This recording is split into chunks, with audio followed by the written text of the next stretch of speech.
BJP মুসলিমদের vote পায় না, এটা অনেকেই বিজেপির শীর্ষ নেতৃত্বরাও দাবি করে থাকেন যে বিজেপি মুসলিমদের ভোট পায় না।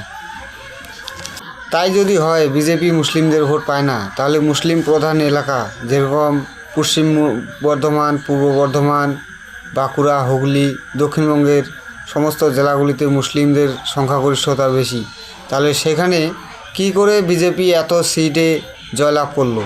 প্রশ্ন আপনাদের কাছে আমার থাকলো। তাই যদি হয় বিজেপি মুসলিমদের ভোট পায় না, তো কি কারণে পায় না তার কিছু ভিডিও আপনাদেরকে দিলাম, দেখেন।